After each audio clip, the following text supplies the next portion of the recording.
안녕하세요. 안녕하세요. 네, 고지시 콘서트 진행을 맡은 MC 노윤주입니다. 반갑습니다.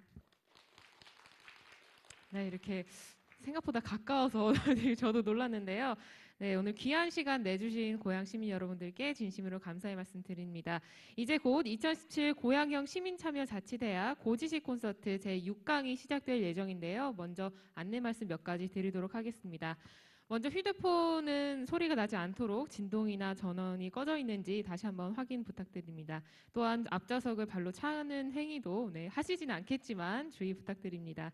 또 오늘 공연이 끝나고 휴대폰을 확인하시면 저희 고지시 콘서트에서 보내드린 문자 메시지가 있을 겁니다. 더 나은 강연을 만들기 위해서 보내드린 설문조사니까요. 모르는 번호라고 지나치시거나 삭제하시지 마시고 잠깐 시간을 내셔서 소중한 의견 남겨주시면 감사하겠습니다. 또한 고치시 콘서트의 모든 강연은 지난 강연은 유튜브 또는 페이스북으로 언제 어디서나 다시 보실 수 있습니다. 팟빵이라는 앱을 통해서 오디오로만도 청취하실 수 있고요. 고치시 콘서트의 모든 채널에 좋아요, 댓글, 공유하기 하는 것도 잊지 말아주시면 감사하겠습니다.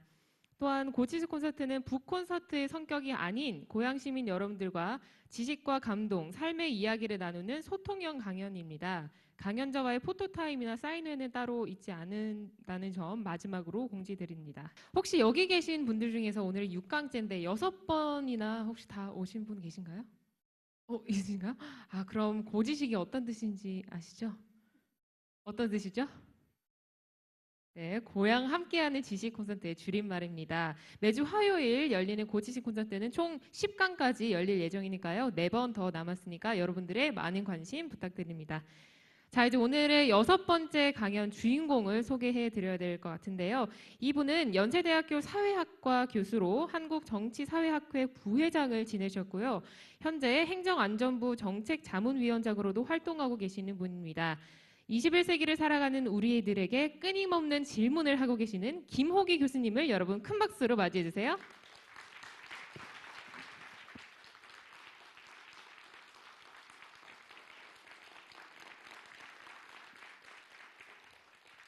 예, 방금 소개받은 김옥이라고 합니다.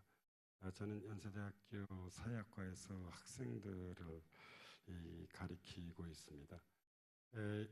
오늘 이제 강연을 위해서 이 담당자께서 저한테 전화를 하셔서 어떤 주제를 가지고 이제 할 것이냐고 물어봤습니다. 그래서 잠시 고민을 하다가 제가 92년부터 연세대학교 사회학과에서 학생들을 가리켜 왔습니다. 그래서 아무래도 이제 사회학을 가리키는 게 제 직업이니까 사회학과 연관된 주제를 했으면 좋겠다는 생각을 가졌습니다. 근데 사회학이라고 하는 것이 우리 그 다른 사회과학인 뭐 정치학, 경제학하고 비교해 보면 거의 모든 것을 다 다루게 됩니다. 정치든 경제든 문화든 아니면 우리 인간도 사실 다 사회 안에 포함되는 것이기 때문에 사회학은 우리 사회 내에 있는 모든 것들을 다 분석 대상으로 하고 있습니다.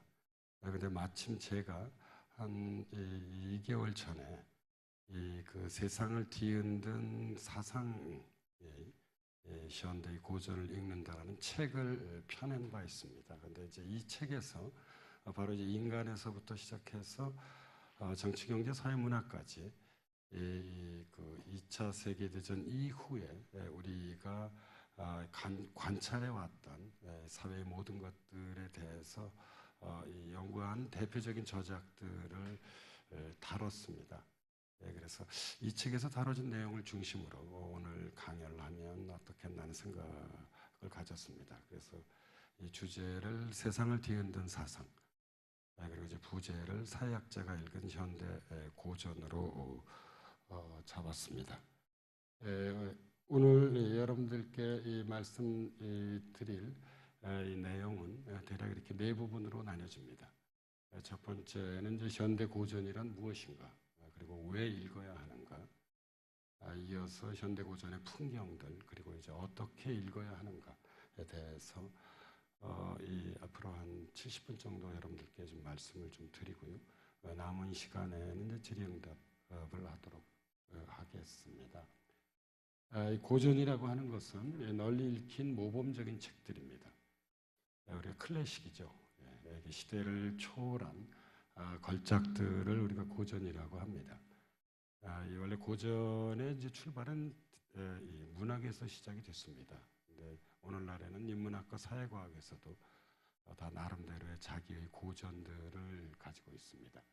서양의 경우에선 그리스 시대 호모의 일리아드나 오디세이아, 그리고 로마 시대의 베르길리우스의 아이네이스, 이 단테의 신곡, 이 섹스피어의 사대비곡, 괴테의 파우스트, 발작의 인간 희극, 톨스토이의 여러분들도 잘 알고 계실 겁니다. 전쟁과 평화나 도스토옙스키의 까라마조프가의 형제들, 이런 것들이 이제 흔히 우리가 고전으로 꼽히게 되고요. 우리 경우도 사실 고전이 있습니다. 이 김구식의 이 삼국사기나 이련의 삼국유사, 이 송강정철의 가사나 고산윤산도의 시조, 그리고 이제 박지원과 이옥의 산문은 바로 우리 역사에서 이 고전으로 손꼽히고 있습니다. 여기 혹시 다른 분들은 다 알고 있지만 이옥이라는 분의 사람을 잘 모르시는 분도 계실지 모르겠습니다. 이옥은 영조, 정조, 순조 연간에 살았던 이 지식인입니다. 근데 정치적으로 좀 불행했는데요. 이 최근에 이제 우리 고전문학 연구자들이 그 이옥을 사실 다시 재발견하고 그리고 이제 이옥이 썼던 한문으로 썼습니다. 그 글들을 우리말로 옮겼는데요. 이 그 감각이 전통 사회에 살고 있음에도 불구하고 아주 대단히 현대적입니다. 그래서 얼마 전에 이제 5권으로 이옥 전집이 나왔는데요. 제 1권의 제목이 선비가 가을을 슬퍼하는 이유, 뭐 이런 이제 제목이 붙여졌는데요. 혹시 여러분들 관심 있으시면 한번 꼭 읽어보시기 바랍니다. 아주 놀라운 전통 시대의 이 그 근대적인 상상력을 가졌던 이 문인입니다. 이게 뭐 고전이라고 한다면 제가 오늘 다루는 이 주제가 현대 고전이기 때문에 그럼 현대란 무엇인가? 한번 생각해 볼 필요가 있습니다. 현대라는 이중적 의미를 가지고 있습니다. 이중적 의미라고 하는 것은 뭐냐면 우리가 일반적으로 현대라고 하면 영어로 모던이라는 말을 씁니다. 그런데 이 모던의 역사적 기원은 대략 서양의 경우에선 16세기, 17세기로부터 시작이 됐습니다. 그러니까 그게 16, 17세기에 시작되고 지금은 21세기이다 보니까 너무나 이제 많은 시간이 흐르게 된 것입니다. 원래 이제 모던에 담긴 본래의 의미는 이 시대, 우리 시대라는 의미입니다. 이것이 지금 여러 세기가 흘렀습니다. 이제 그래서 우리가 이 모던이란 말을 두 가지로 나누어서 번역하기도 합니다. 19세기까지는 우리가 보통 이 모던을 근대라고 번역을 하고요. 20세기 이후를 우리가 현대라고 얘기를 합니다. 여기서 이제 우리가 모더니티라고 하는 말을 어떤 사람은 근대성이라고 번역하기도 하고요. 어떤 사람은 현대성이라고 이야기하기도 합니다. 그런데 이제 현대라고 하는 것은 바로 지금 우리가 살아가고 있는 시대이기 때문에 이런 모던의 의미에 더해서 사실 이 두 번째 제가 썼던 영어입니다만 컨템포러리의 의미를 가지고 있습니다. 컨템포러리라고 하는 건 여러분 동시대입니다. 그렇다고 한다면 21세기 사는 우리에게 동시대란 언제일까? 대략 그것은 1945년 2차 세계대전이 끝난 이후의 시대, 보통 우리를 이 시대를 포스트 워, 전후라고 얘기를 합니다. 전후의 시대가 동시대이자 이 근대의 의미가 아닌 현대로서의 어떤 그런 이 모던의 의미를 갖고 있다고 볼 수 있습니다. 그런데 이제 이러한 시대가 왜 중요한가 하면 시대에 따라 제도도 바뀌고 그 제도 속에 놓여져 있는 개인도 변화하기 때문입니다. 이른바 모던의 대표적인 두 개의 제도는 여러분 민주주의와 자본주의입니다. 민주주의라고 하는 것도 고정화되어 있는 것이 아니라 최근 우리 사회의 경험에서 볼 수 있듯이 대의민주주의가 근대민주주의의 출발을 이뤘지만 점차로 참여민주주의가 강조되어 왔습니다. 자본주의 경우도 마찬가지입니다. 2차 세계대전 이후에 지구적으로 가장 중요한 변화는 세계화의 충격입니다. 자본주의 자체가 세계화되고 지구화되는 것입니다. 시대에 따라 제도도 바뀐다는 점을 주목할 필요가 있고요.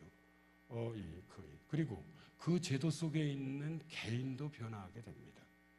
우리 개인으로서의 인간에게 가장 중요한 것은 자기 자신을 인식하는 방법인 우리가 정체성입니다. 우리가 그걸 아이덴티티라고 얘기를 하는데요.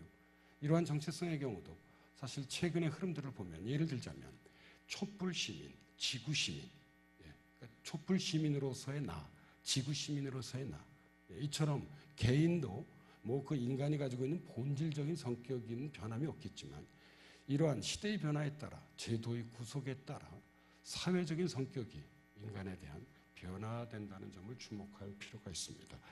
요컨대 현대의 고전이라고 하는 것은 바로 이른바 이 전후 시대, 우리가 보통 이 전후 시대는 흔히 50년대, 60년대, 70년대 복지국가 시대와 80년대 이후의 신자유주의 시대로 크게 나누어 봅니다.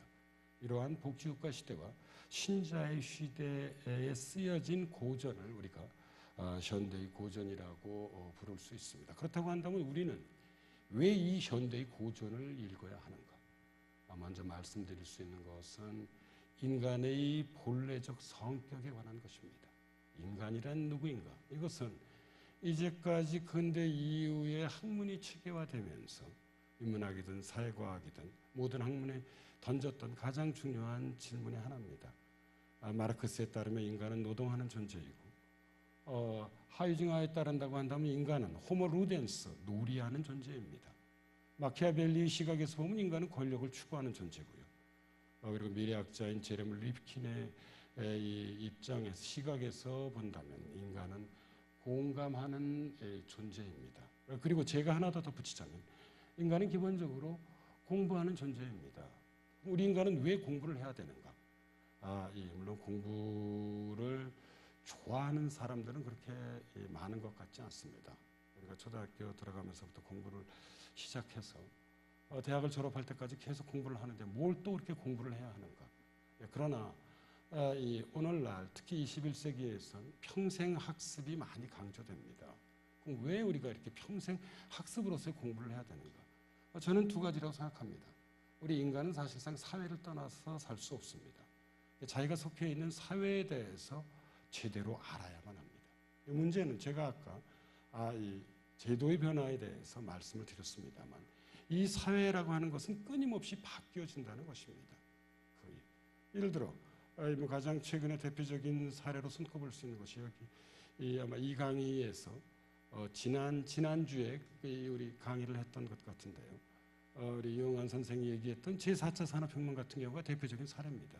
제4차 산업혁명이 현재 이 지구적으로 우리 사회에서 도래한다고 한다면 우리는 이러한 사회 변화에 대해서 공부를 하지 않을 수 없습니다. 뿐만 아니라 공부를 해야 하는 또 하나의 중요한 이유는 우리 인간의 삶의 본질과 직결되어 있습니다. 우리 삶에서 가장 중요한 것 중에 하나는 우리 인간이라고 하는 존재가 생각하고 행위하며 소통하는 존재라는 점입니다.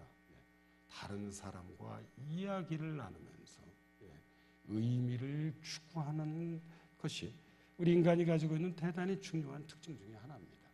그래서 이러한 이 소통하고 의미를 나누는 데 있어서 요구되는 사유의 방법을 발견하고 그 사유의 내용을 채워가는 것, 이것이 공부의 아주 대단히 중요한 의미 중에 하나입니다. 바로 이제 이러한 두 가지 측면에서 우리는 뭐 공부가 좋든 싫든 책을 읽고 공부를 해야 하는 그런 그 과제를 안고 있다고 볼 수 있습니다. 이런 맥락에서 현대 고전의 의의에 대해서 말씀드리자고 한다면, 그렇다고 한다면 우리는 왜 현대 고전을 공부해야 하는가? 그 까닭은 바로 여기에 있습니다. 21세기 현재 오늘날 지구적 차원이든 우리 한국 사회든 사회를 움직이는 기본 원리와 제도는 2차 세계대전 이후에 자리를 잡았습니다.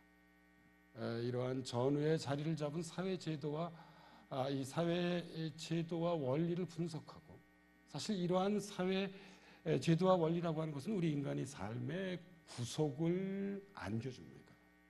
이러한 사회적 구성 아래 놓인 인간 존재의 의미를 탐구하며 우리 인간에게 새로운 삶과 사회의 방향을 모색해온 것이 다름 아닌 현대의 뭐 인문학이든 사회과학이든 아니면 다른 분야이든 고전이라고 할 수 있습니다.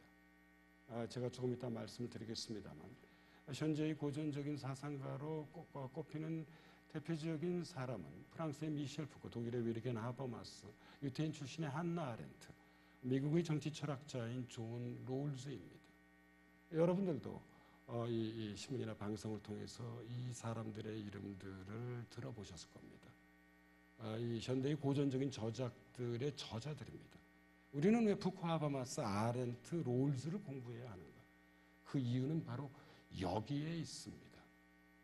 전후의 사회 원리와 제도를 분석하고 그 구석 아래 놓인 어떤 그런 인간 존재의 의미를 생각하게 하고 새로운 삶과 사회의 방향을 모색하려고 하는 것이 바로 이들이 자신들이 저작에서 연구했던 핵심적인 내용이라고 볼 수 있습니다.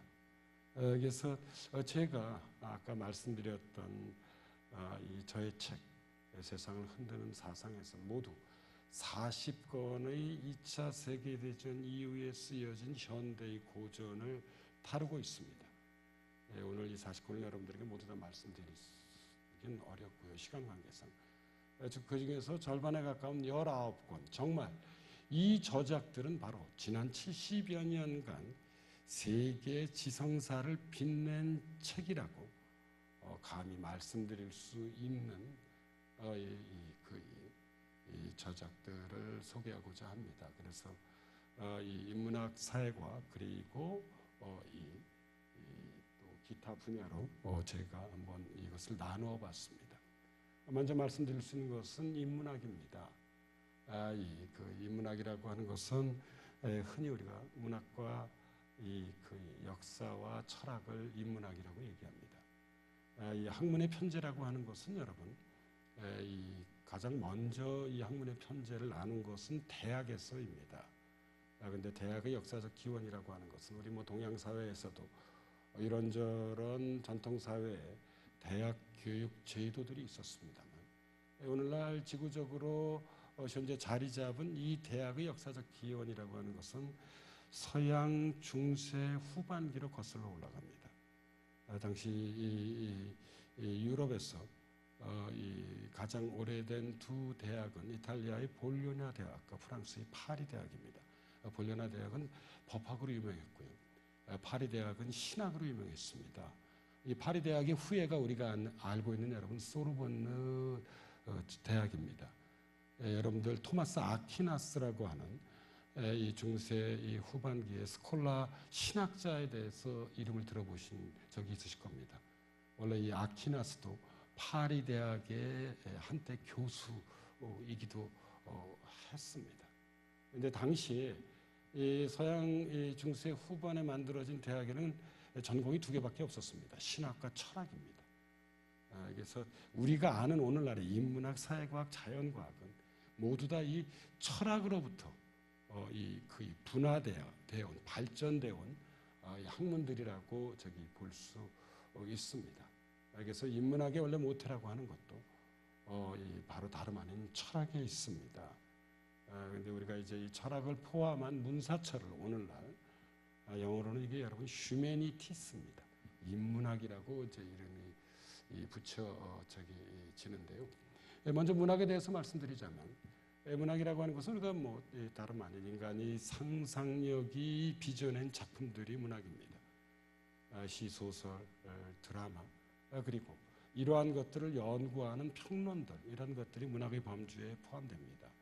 그런데 우리 인간에게는 합리적인 이성 못지않게 바로 이러한 우리 인간이 가지고 있는 상상력이 대단히 중요합니다. 제가 오늘 여러분들에게 말씀드리는 주제는 책인데요.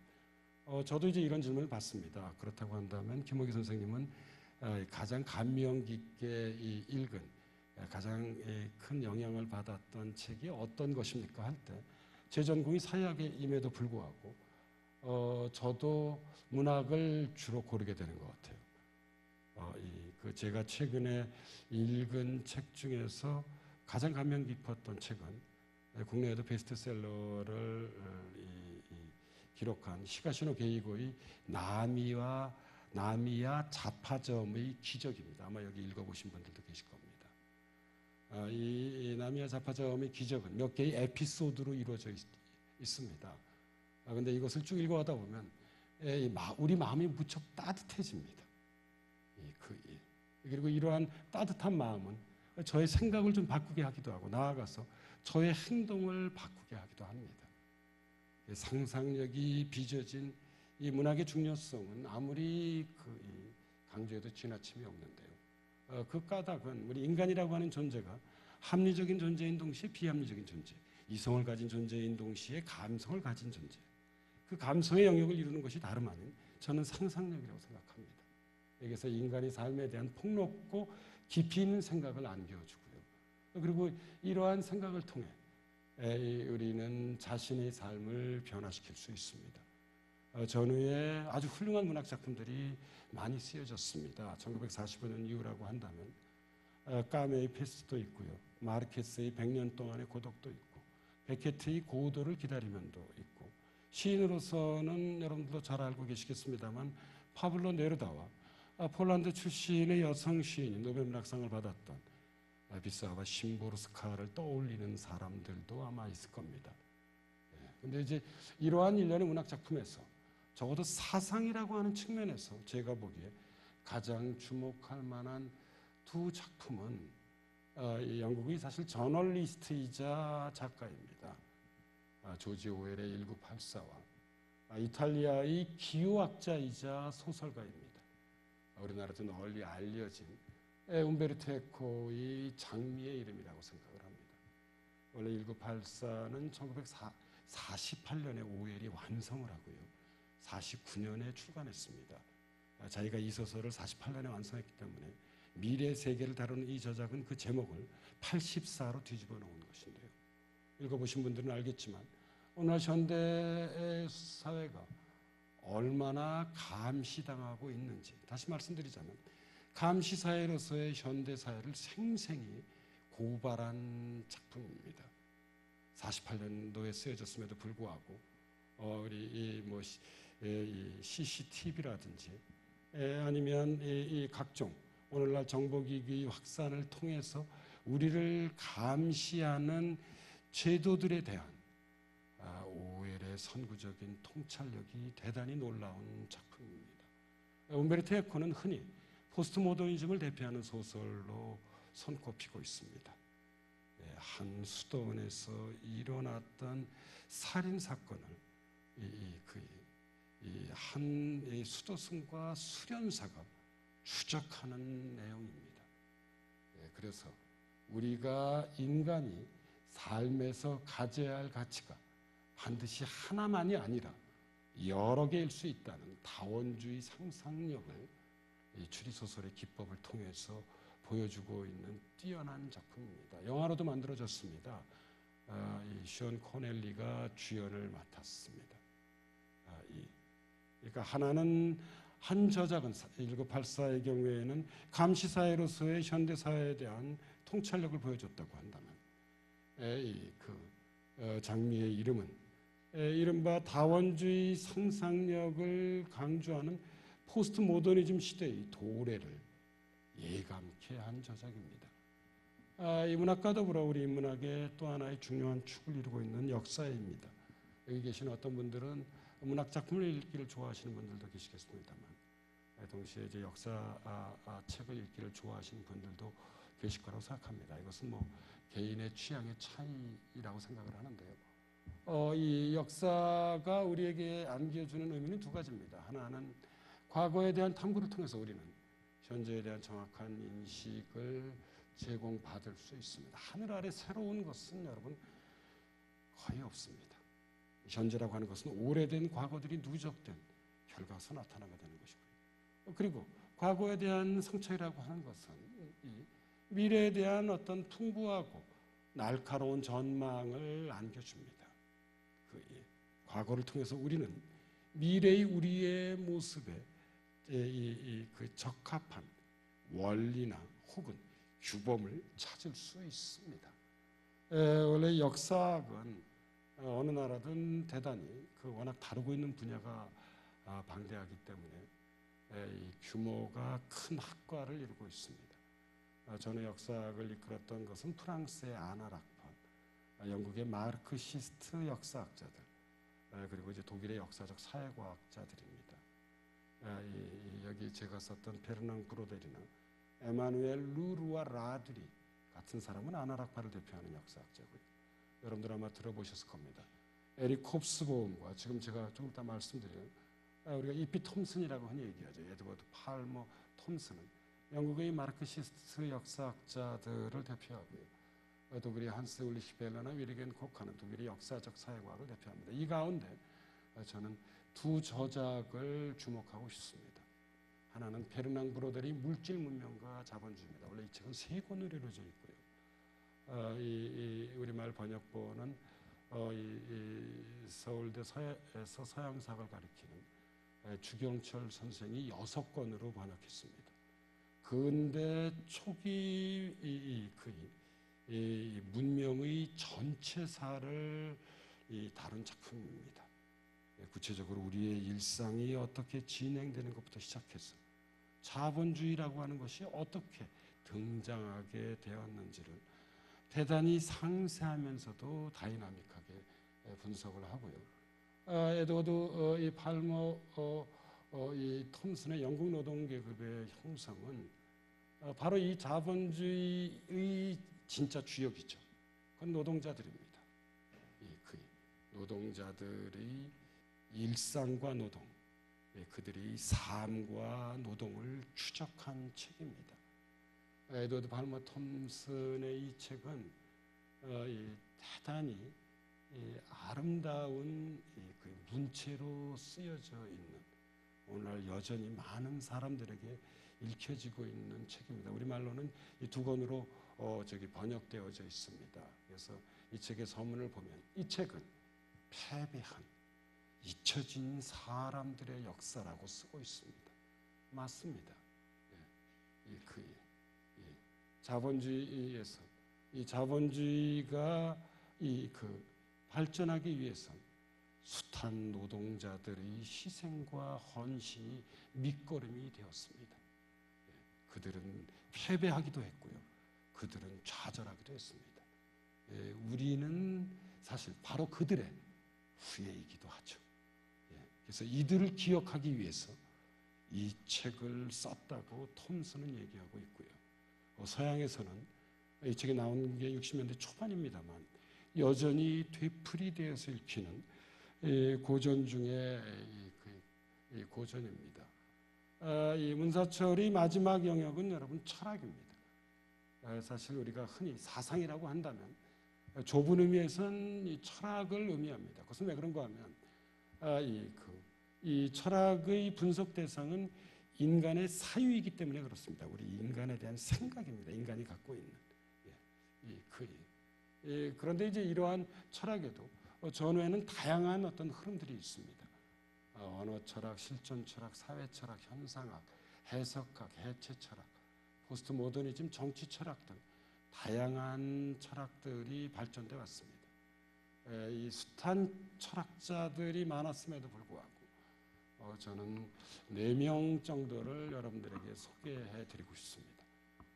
독일의 철학자인 위르겐 하버마스와 프랑스의 철학자이자 이 사회이론가인 미셸 푸코, 그리고 아까 말씀드렸던 우리 유태인 출신의 정치 철학자인 한나 아렌트와 미국의 정치 철학자인 존 롤스 있습니다. 오늘날 사실 2차 세계대전 이후에 이 서구 지식사회, 서구 지성사를 대표하는 2명을 꼽으라고 한다면 제가 공부하는 사회과학을 포함한 이 영역에서는, 그러니까 사회학을 포함한 영역에서는 보통 푸코와 하버마스를 많이 듭니다. 그만큼 이 두 사람의 영향력은 지대하다고 볼 수 있고요. 국내에서도 많이 소개되었습니다. 그런데 이 두 사람의 입장은 상반되어 있습니다. 먼저 하버마스는 전통적인 칸트에서 헤겔로 이어진 계몽주의를 옹호하는 것입니다. 무엇이 오늘날 현대사회가 어려움을 겪고 있다고 한다면 이 현대사회의 중심적인 지표, 등불이 될 수 있는가? 하버마스는 그것을 여러분 계몽, 다시 말씀드리자면 우리 인간이 가지고 있는 이성, 영어로 말씀드리자면 리즌에서 찾았습니다. 합리적 이성에 입각해서 사회 질서를 재구성하는 것이 우리에게 남아있는 가장 중요하면서도 어떻게 보면 마지막 희망이라는 것이 하버마스의 주장입니다. 그래서 그는 계몽 혹은 계몽주의의 열렬한 옹호자임을 자처합니다. 이 하버마스의 의사소통 행위 이론은 바로 이러한 이 계몽의 옹호자로서의 자신의 사상을 유감없이 펼쳐 보입니다. 하버마스가 보기엔 이렇습니다. 오늘날 현대사의 가장 커다란 문제라고 하는 것은 권력과 화폐의 과도한 중시로 인해서 우리의 일상들이 이루어지는 생활 세계가 그로부터 위협을 받고 있다는 것입니다. 좀 다소 어려운 개념이지만 그의 사회 사상의 핵심을 이루고 있는 생활 세계의 식민화라고 하는 말에 담긴 의미입니다. 여러분들은 어떻습니까? 여러분들 삶에서 가장 소중한 것은 어떤 것들입니까? 하버마스는 가장 우리 인간에게 소중한 것의 하나는 다른 사람과 소통을 나누고 함께 의미를 공유하는 생활 세계에 있다고 봤습니다. 그런데 이러한 생활 세계는 오늘날 정치 권력이나 경제적 화폐로부터 위협받고 있다는 것입니다. 식민화되고 있는 상태에 처해져 있다는 것이 이 하버마스의 진단입니다. 따라서 어떤 인간 본래의 의미, 인간이라고 하는 것은 뭐겠습니까? 다른 사람과 소통을 나누고 이 다른 사람과 소통을 통해서 어떤 그런 공동의 의미를 찾아가는 존재라고 하는 것이 우리 인간에게 대단히 중요한 어떤 그런 삶의 과제라고 한다면 이것을 올바로 실현하는 것이 오늘날 현대사회에 부여된 가장 중요한 과제라고 보았고요. 반면에 이 프랑스의 철학자이자 사회 이론가는 이런 계몽에 대해서 비판적입니다. 계몽의 그늘에 주목하게 됩니다. 이른바 계몽이라고 하는 것들이 가져온 부정적 결과들이 대단히 많습니다. 그중에 푸코의 시각에서 한 가지만 말씀드리자고 한다면 소수자들에 대한 억압들입니다. 여기서 말씀드린 소수자라고 하는 것은 예를 들자면 동생화자, 예를 들자면 장애우, 예를 들자면 이 어르신, 예를 들자면 어린아이들, 예를 들자면 사회적 약자로서의 여성과 같은 이들이 소수자들입니다. 이들이 이른바 근대 사회가 계몽의 정신을 따라왔지만 이러한 계몽은 이들을 통제하고 억압하는 측면을 갖고 있다는 것입니다. 그래서 근대 사회의 이런 그늘들을 비판하고 해부하기 위해서 그런 이제 일련의 저작들을 썼는데 그 중에 가장 대표적인 저작이 감시와 처벌입니다.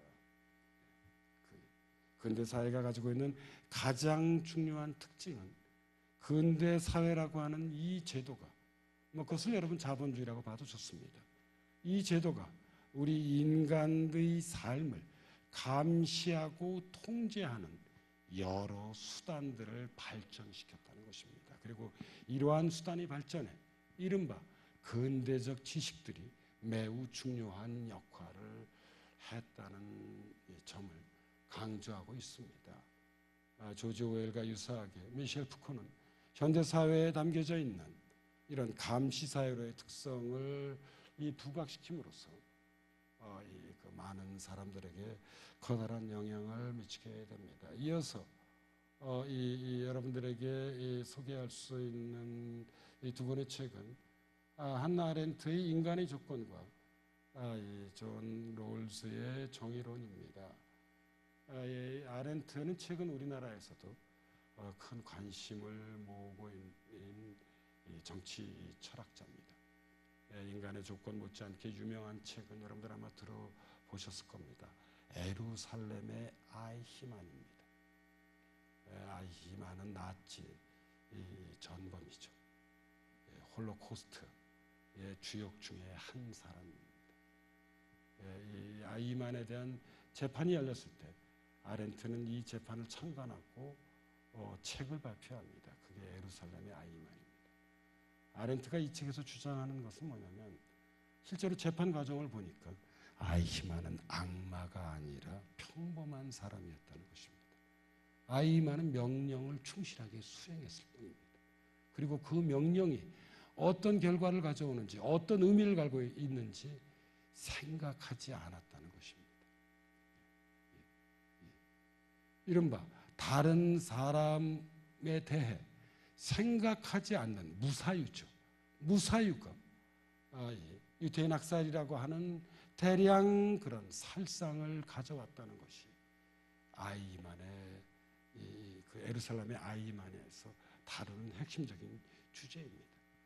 한나 아렌트는 이것을 여러분 악의 평범성이라고 이름을 지었습니다. 그리고 우리 인간에게 생각하는 것, 사유하는 것이 얼마나 중요한 것을 거의 강조하고 있습니다. 아주 널리 알려진 이 책이지요. 그런데 이제 제가 여기서 인간의 조건을 선택한 이유는 인간의 조건은 이러한 아렌트의 어떤 그런 정치적이고 철학적인 사상의 어떤 그런 가장 기본적인 논의를 담고 있습니다. 아렌트는 인간의 활동적 삶을 세 가지로 나눴습니다. 그게 노동, 작업, 행위입니다. 노동이라고 하는 것은 먹고 살기 위해서 돈을 버는 게 노동이고요. 작업이라고 하는 것은 우리가 여러분 돈을 벌기 위해서만 일을 하는 건 아닙니다. 어떤 자아실현이라고 하는 의미를 추구하는 것이 작업이고, 행위라고 하는 것은 다른 사람과 소통을 나누는 게 여러분 아렌트가 말하는 행위입니다. 이 행위의 역사적 기원은 고대 그리스 폴리스에서 찾을 수 있습니다. 아렌트는 우리 인간에게 이 행위가 가장 중요한 삶의 의미의 하나임을 강조하고 있습니다. 1971년도에 발표된 존 롤즈의 정의론의 중요성은 아무리 강조해도 지나침이 없습니다.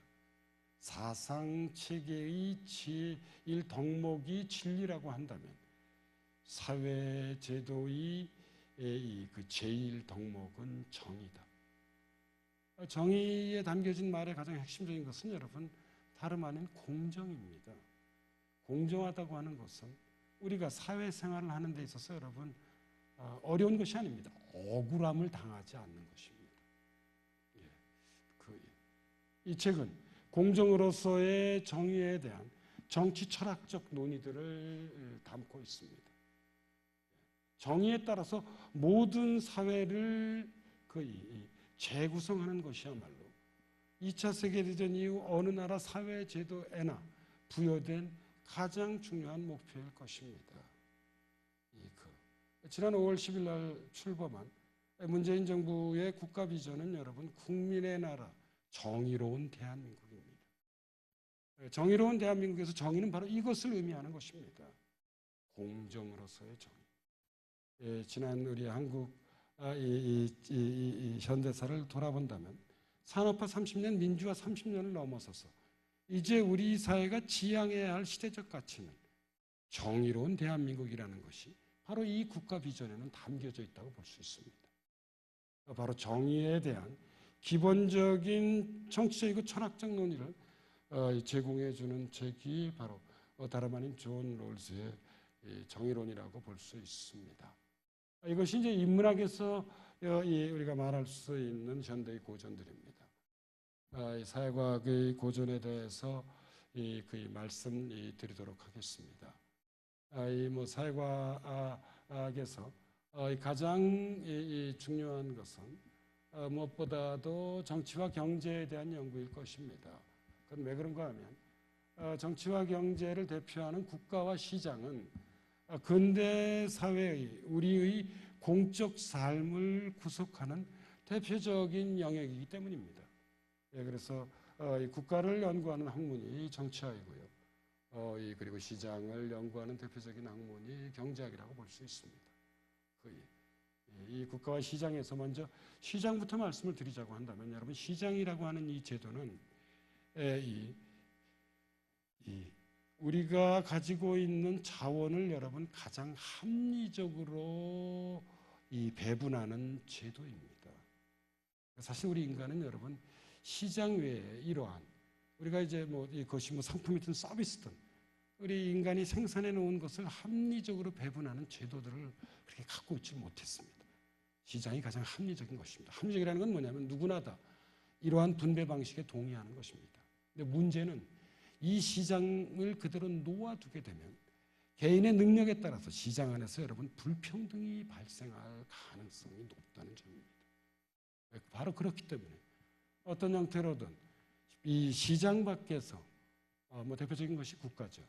비시장적 장치로서 국가는 시장을 적절히 규제하게 됩니다. 이 국가와 시장의 관계라고 하는 것은 우리가 오늘날 정치학, 경제학, 사회학 등으로 대표되는 이 사회과학에서 가장 중요한 연구 주제입니다. 어떤 시장 제도가 바람직한가? 어떤 정부가 바람직한 것인가?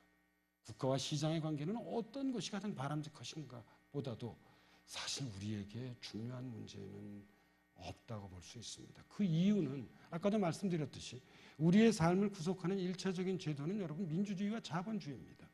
민주주의는 바로 국가의 운영에 관한 원리고요.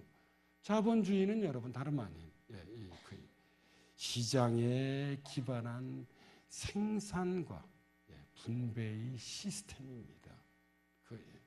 이와 연관해서 이 전후에 쓰여진 대표적인 이 세 개의 저작들을 말씀드려보자면 한 저작은 경제학자가 쓴 저작이고요. 다른 한 저작은 정치학자가 쓴 저작이고 다른 한 저작은 사회학자가 쓴 저작입니다. 전후가 아닌 전전까지를 포함한다고 한다면 지난 20세기에서 가장 중요한 두 명의 경제학자를 꼽으라고 한다면 그것은 존 메이너드 케인즈와 그 다음에 프리드리히 하이에크일 것입니다. 케인즈는 우리가 아는 케인스주의를 체계화했고요.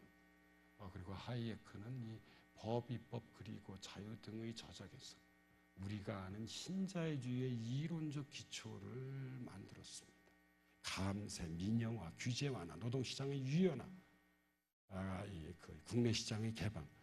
이것이 여러분 1980년대 이후 미국과 영국에서 시작해서 전 지구적으로 확산된 신자유주의 경제정치의 핵심적 아이디어를 이루고 있습니다.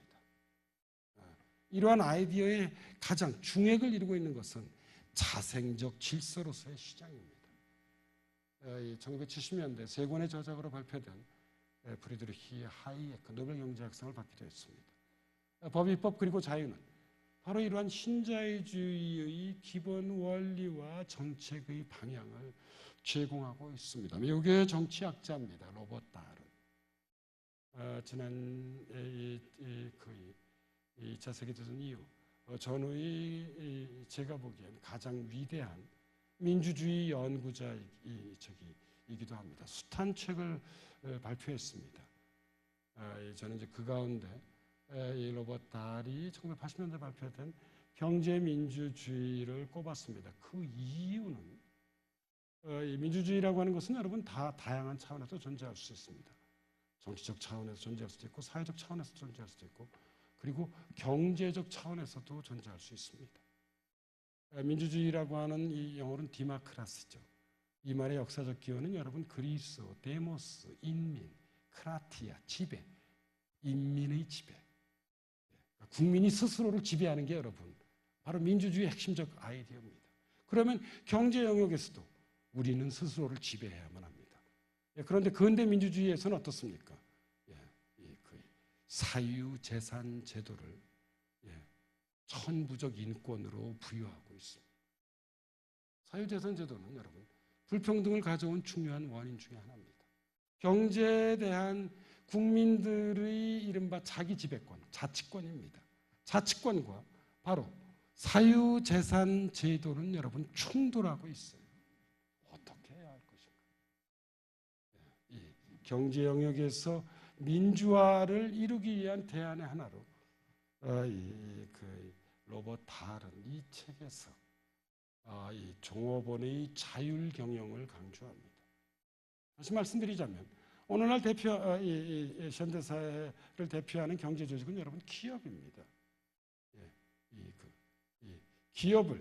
그 기업을 구성하고 있는 종업원들이 자율적으로 경영하게 하자는 것이에요. 단기적으로는 이것이 쉽지 않다 하더라도 중장기적으로 이 방향으로 나아가는 것이 경제민주주의, 다시 말씀드리자면 경제민주화의 핵심적 내용이 되어야 한다고 주장을 했습니다. 스웨덴 바스크 지방 몬드라곤의 협동조합 같은 경우가 대표적인 사례이고요. 이러한 몬드라곤 협동조합을 로버트 달은 이 책에서 직접 분석하고 있습니다. 세 번째로는 앤서니 기든스의 제3의 길입니다. 원래 기든스는 이런 정치적인 이 분석을 한 이 사회학자라기보다는 사실상 푸코 하버마스와 같은 사회 사상가였습니다. 그런데 그는 1998년도 이 제3의 길에서 이 서구 이 좌파 진보 세력의 새로운 정치적인 방향, 정치적 노선을 제공합니다. 여기서 제3의 길이라고 하는 것은 제1의 길인 구식 사회민주주의와 제2의 길인 신자유주의를 넘어서는 사회주의의 쇄신 프로그램입니다. 여러분들 이런 말 많이 들어보셨을 겁니다. 생산적 복지, 사회 투자 국가. 원래 생산적 복지라고 하는 것은 앤서니 기든스가 이 책에서 강조한 적극적 복지를 우리 현실에 맞게 김대중 정부에서 만든 말입니다. 적극적 복지의 핵심적 아이디어는 오늘날 복지의 핵심은 일자리에 있다는 것입니다. 일자리를 많이 만들어줘서 스스로 복지를 가능하게 하자는 것이에요. 일자리가 곧 복지라고 하는 아이디어는 오로치 우리 앤서니 기든스의 이 책에서 여러분 영향을 받은 것입니다.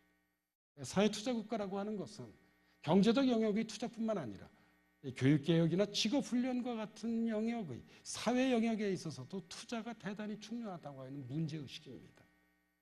사실 한 지식인이 이 구체적인 정치적 변화에 영향을 미치는 데는 한계가 있을 수밖에 없습니다.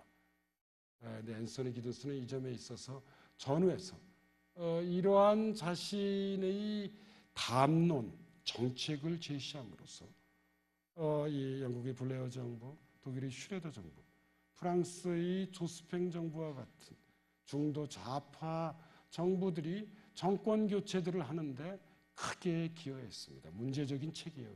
얇은 책입니다. 정치와 경제를 다룬 대표적인 책이고요. 그 정치와 경제 문화를 이 모든 것을 포괄하는 광해의 사회 변동을 다루는 학문이 다름 아닌 제가 오늘 맨 처음 말씀드렸듯이 사회학입니다.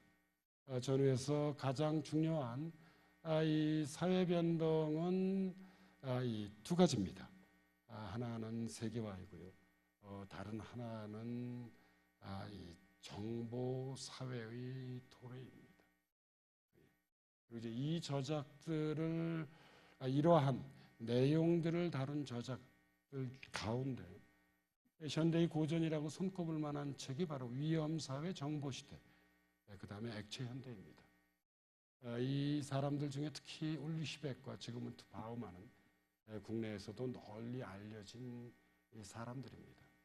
울리시백의 위험사회에서 다루는 핵심적인 내용은 이 저작은 1986년도에 발표가 됐는데 그 이전까지 우리가 사회를 분석하는 데 있어서 가장 중요한 것이 계급과 불평등의 문제라고 한다면 이제는 위험과 안전이 가장 중요한 문제라는 것입니다. 우리나라 같은 경우도 대표적인 예로 들 수 있는 것이 2014년 4월 16일 날 일어났던 여러분 세월호 참사입니다. 위험과 안전만큼 오늘날 우리 삶에서 중요한 문제는 없다는 것이 바로 울리시백의 위험사회의 핵심적인 주장입니다. 위험이 오늘날 어떤 나라든 사회의 중심을 이루고 있다는 문제의식이 이 책에 담겨져 있고요. 더더욱이 이러한 위험이 여러분 사회 구조적인 차원뿐만 아니라 개인적 차원에서도 진행된다고 울리시백은 보고 있습니다. 이것이 위험의 개인주의화입니다. 오늘날 많은 사람들이 가장 고민하는 문제 중에 하나가 어떤 삶이 의미 있고 가치 있는 삶인가에 대한 질문과 이에 대한 응답입니다. 어떤 삶이 정말 좋은 삶일까요? 어떤 삶이 정말 의미 있는 삶일까요? 우리는 이것을 스스로 사실상 쉽게 발견해내지 못합니다. 대부분 다 여러분 전문가의 그 의견에 귀를 기울이게 됩니다. 그런데 이런 전문가의 의견이 꼭 옳은 것이라고 볼 수 있을까요? 우리 시백은 현재 아니라고 보고 있는 것이에요. 개인적 차원에서도 한 개인의 삶에 있어서도 위험은 여러분 도처에 널려 있습니다.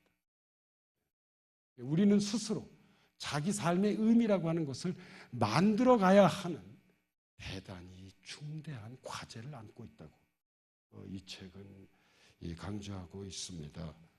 이 마누엘 카스텔은 스페인 태생의 정보 사회학자입니다. 그래서 이 정보 시대는 세 권으로 이루어져 있습니다. 네트워크 사회의 도래, 정체성의 힘, 그리고 밀레니엄의 종언입니다. 카스텔스는 정보 사회라는 말보다 네트워크 사회라는 말을 더 중시합니다. 정보 사회의 진전이 가져온 가장 중요한 결과는 여러분 다름 아닌 새로운 종류의 네트워크들이 새로운 방식으로 많이 발생하게 되었다는 것이고요. 특히 이 책의 두 번째 권인 정체성의 힘이라고 하는 것은 정보 사회의 진전이 우리의 삶의 어떤 내적인 삶의 의미를 제공하는 정체성에 어떤 영향을 미쳤는지를 분석을 하고 있습니다. 지금은 바우만의 액체 현대는 바로 이 세계화의 충격과 정보 사회의 진전으로 변화된 사회를 분석하고 있는 대표적인 저작입니다. 국내에도 많은 펜을 거느리고 있는 사회학자이고요. 그다음에 이 본인이 현재 썼던 이 액체는 리퀴드입니다. 리퀴드 시리즈를 무척 많이 발표를 했습니다. 뭐 액체 사랑, 액체 공포 등등 여러 저작들을 발표를 했습니다.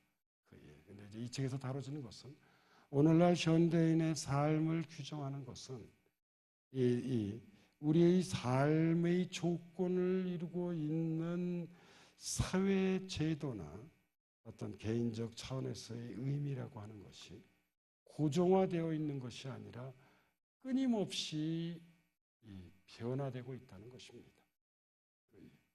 오늘날 여러분 변화하지 않는 유일한 것이 뭔지 아십니까? 바우만에 따른다고 한다면 모든 것은 변화하고 있다는 사실입니다. 오늘날 가장 확실한 것은 무엇입니까? 우리의 삶이 늘 불안하고 불확실하다는 것이에요. 바우만의 주장이죠. 그래서 바우만은 이전의 시대가 고체 현대, 영어로는 이것이 이제 solid modernity입니다. 이것이 이제 리퀴드 모더니티, 모든 것이 변화되고 이 변화되는 속에서 제도도 바뀌고 이에 대응해서 우리도 정말 지속적인 의미를 갖기가 어렵게 되었다고 이 액체 현대에서 분석을 하고 있습니다. 인문학과 사회과학에 이어서 말씀드릴 수 있는 세 번째 분야는 문화여성 환경 지식인 자연과학의 분야입니다. 먼저 이 문화에 대해서 말씀드리자면 여러 저작들이 있습니다만 저는 이 한 권을 꼽아서 씁니다. 그것은 에드워드 사이드의 오리엔탈리즘입니다. 사이드는 원래 팔레스타인 출신의 영문학자이고요. 미국에서 활동해 왔습니다. 그런데 이 오리엔탈리즘이라고 하는 말이 담겨진 의미는 이런 것입니다. 제가 지금 갖고 있는 직업은 사회를 공부하는 이 사회학자로입니다. 근데 이 사회학이라고 하는 것은 여러분 어떻게 만들어진 것인가 하면 우리가 만든 것이 아닙니다. 마르크스, 드류케임, 베버가 맨 처음에 만들었던 서양의 학문입니다. 이것은 여러분 서양의 담론이자 서양의 사고방식입니다. 혹시 이러한 우리가 이걸 양학이라고 얘기하죠. 사회학과 같은 서양의 학문에는 서양은 우월하고 비서양, 동양이죠. 동양은 열등하다는 전제가 깔려 있는 것은 아닌가. 제가 대학에서 사회학을 가르친 게 26년 정도 되는데요. 나는 혹시 학생들을 가르칠 때 검은 눈을 가진 한국 사람이 눈으로서 학생들을 가르친 것이 아니라 푸른 눈을 가진 서양인의 눈을 가지고 학생들에게 사회를 가르치는 것은 아닌가. 이런 질문을 해봄직합니다. 사이드의 이 책은 바로 이 문제를 다루고 있습니다. 서양 사람들이 비서양으로서 이른바 동양을 다루는 학문, 그들이 동양을 이해하는 사고방식, 그리고 동양을 다루는 제도와 스타일, 이것이 여러분 오리엔탈리즘입니다. 오리엔탈리즘에는 이 세 가지 의미가 담겨져 있습니다. 학문, 사고방식, 제도와 스타일이죠. 사이드가 이 오리엔탈리즘에서 강조하려고 했던 것은 사실 우리는 여러분 특히 사회에 관한 많은 담론과 이론들은 우리가 만든 것이 아니라 서양 사람들이 만들고 주조하고 발전시킨 이론들입니다. 여기에는 여러분 서양 중심주의, 서구 중심주의가 담겨져 있다는 것이요. 1978년도에 발표된 이 저작은 정말 오늘 강연의 제목이기도 합니다만 세상을 완전히 뒤흔들었습니다. 왜냐하면 상당히 타당하기 때문에 그러합니다. 이 서양의 진보적인 인문사회과학자들도 이러한 서구 중심주의에서는 여러분 자유롭지 못해요. 사이드의 주장입니다. 제가 책을 펴내면서 책의 표지에 딱 5명의 이름만 넣었습니다. 디자인을 하는 친구가 사람 이름을 넣었으면 좋겠다고 그래서 고민을 했습니다. 어떤 사람들이 정말 제가 19살에 대학에 들어가서 사회학을 공부하기 시작한 이래로 지난 30여 년 동안 사회학을 공부하면서 사회학을 공부한 입장에서 볼 때 정말 객관적인 시각에서 볼 때 현대 사상을 대표할까? 저는 5명을 꼽았습니다. 아까 말씀드렸던 부커 하버마스, 존 롤스, 그리고 에드워드 사이드. 마지막이 오늘 끝에 말씀드릴 수 있는 토마스 쿤입니다. 사이드는 적어도 제게는 이토록 중요한 의미를 가지고 있습니다. 두 번째 여성의 분야에서 말씀드릴 수 있는 이것은 1960년대 초반에 발표된 미국의 여성 운동가인 베티 프리단의 여성의 신비라는 이 책입니다. 최근 우리 사회에서도 페미니즘에 대한 관심이 대단히 큽니다. 우리가 전후 70여 년을 돌아볼 때 이런 여성 해방을 함의하는 페미니즘에 적어도 전후에 큰 영향을 미친 이 두 권의 저작은 하나는 시몬 보부아르의 제2의 성이고요. 다른 하나가 바로 베티 프리단의 여성의 신비입니다. 보부아르에 따른다고 한다면 여성은 태어나는 것이 아니라 여성은 만들어지는 것입니다. 베티 프리단에 따른다고 한다면 이 가정이라고 하는 것은 매우 안전한 포로 수용소에 불과합니다. 여성을 포로로 잡아두는 것입니다. 여성의 자아 실현을 가로막는 것이죠. 이 책은 대단히 선구적인 책입니다. 실제로 이게 한 구절입니다. 이 책에 나오는. 소위 가정이라고 하는 것은 안전한 포로 소용소에 불과하다는 것이. 그래서 이 여성의 신비는 물론 최근에는 비판도 적지 않습니다. 다분히 좀 자유주의적인 페미니즘의 이 기초에 있다는 것입니다. 이 페미니즘은 이 책이 발표된 이후에 뭐 다양한 형태로 발전되어 왔습니다. 그래서 현재 시점에서 보면 여성의 신비는 한계를 갖고 있는 저작입니다. 그럼에도 불구하고 1960년대 미국을 포함한 이 서구 사회에서 여성 운동이 크게 일어나는데 결정적인 영향을 미친 책입니다. 환경 분야에는 여러 아주 훌륭한 저작들이 많습니다만 저는 국내에서 널리 읽혀진 헬레나 노르베르 호지의 오래된 미래를 꼽고 싶습니다. 원래 이 노르베르 호지는 언어학을 공부하던 스웨덴 사람입니다. 자기 학위 논문을 쓰기 위해서 북인도에 있는 라다크라고 하는 아주 오래된 마을에 방문하게 됩니다. 그래서 이것은 본인이 라다크에서 생활하면서 발견하고 생각했던 것, 그리고 라다크의 변화를 위해서 노력했던 것을 담은 두껍지 않은 얇은 책입니다. 근본적인 질문을 던지는 것입니다.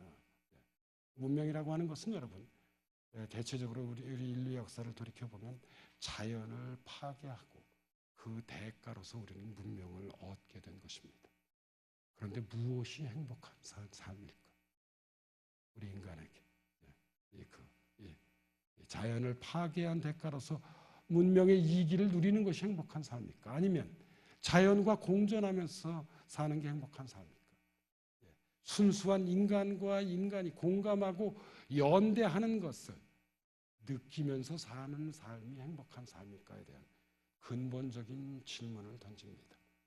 이 책의 영어 제목은 말 그대로 여러분 Ancient Future입니다. 미래라고 하는 것은 우리 앞에 놓여져 있는 것입니다.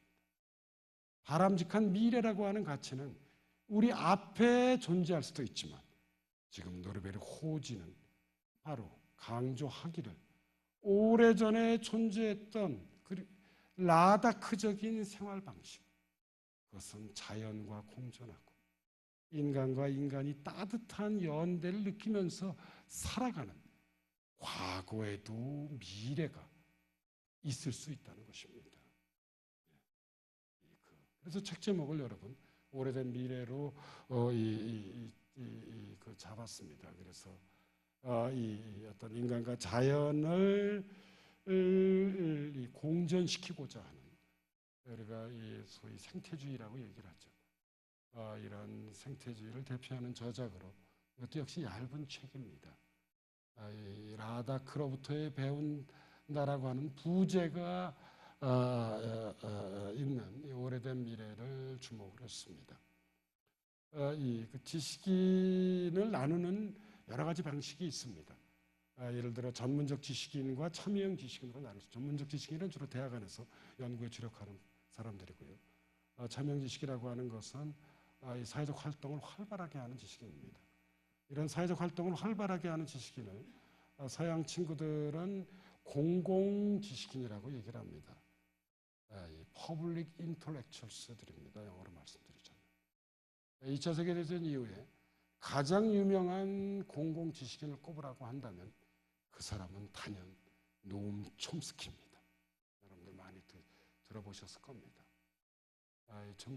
촘스키는 바로 지식인은 무엇을 위해 사는가에 대한 지식인의 사명에 대한 일련의 저작들을 발표했고, 이 저작들은 2차 세계대전 이후에 서구의 지식사회에 큰 영향을 미쳐왔습니다. 이 지식인의 문제를 다룬 대표적인 두 저작이, 하나가 장폴 샤르트르의 이 지식인을 위한 변명이고요. 여기 아마 읽어보신 분들도 계실 겁니다. 다른 하나가 노엄 촘스키의 바로 이 지식인의 책무입니다.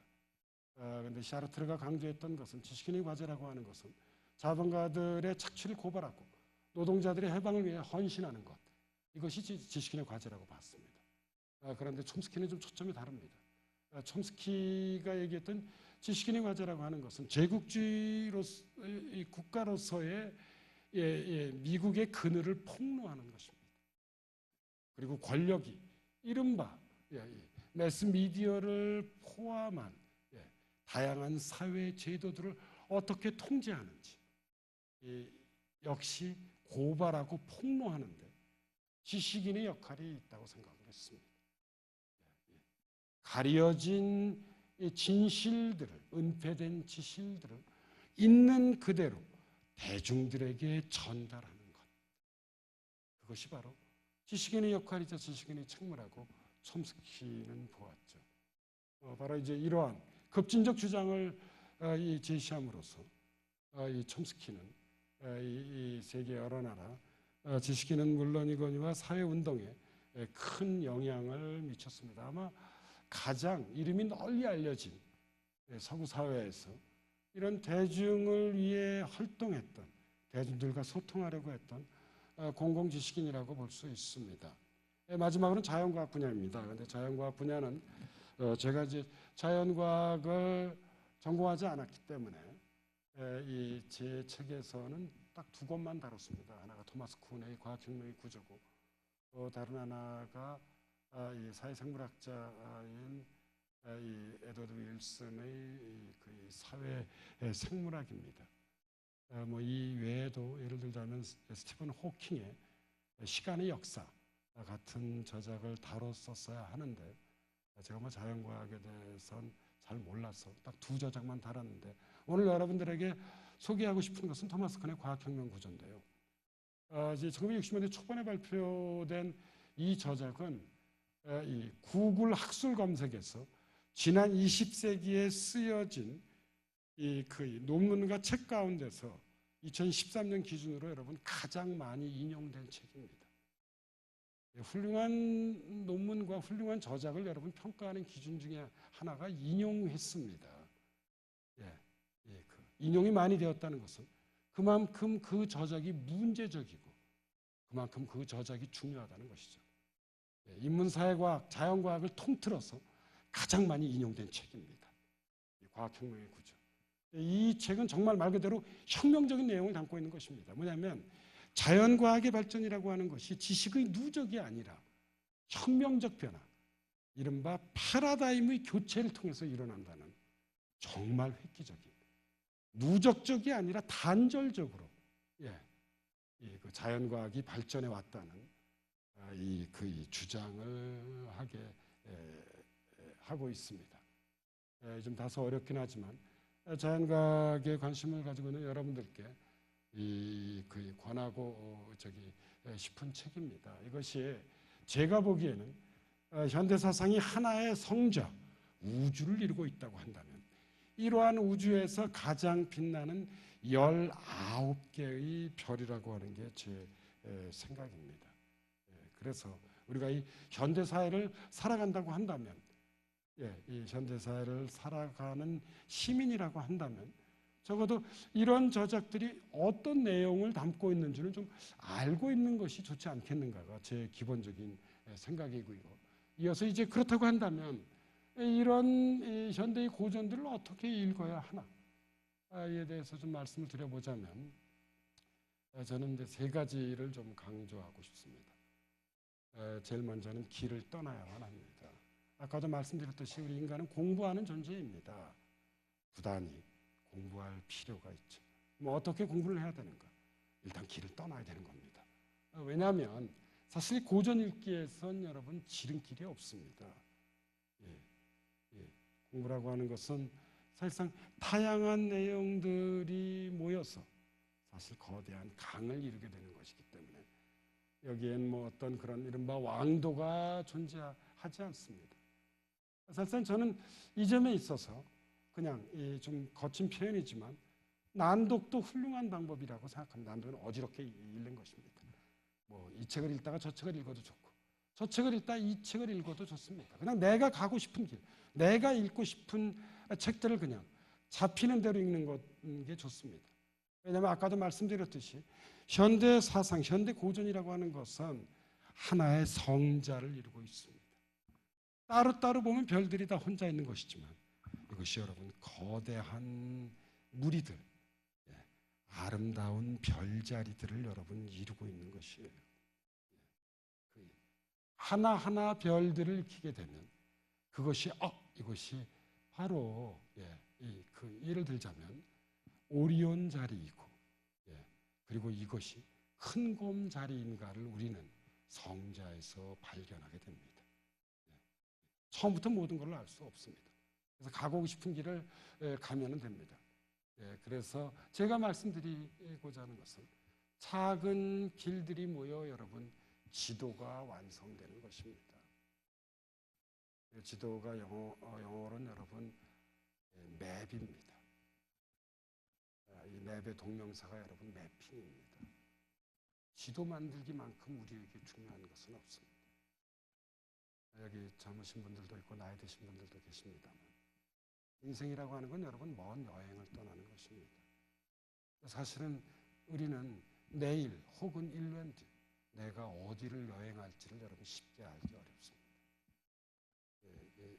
나이 드신 어르신 분들한테 제가 이렇게 좀 말씀을 드려보자면 이제까지 원래 계획했던 대로 살아오시지 않은 경우가 더 많지 않으신지요?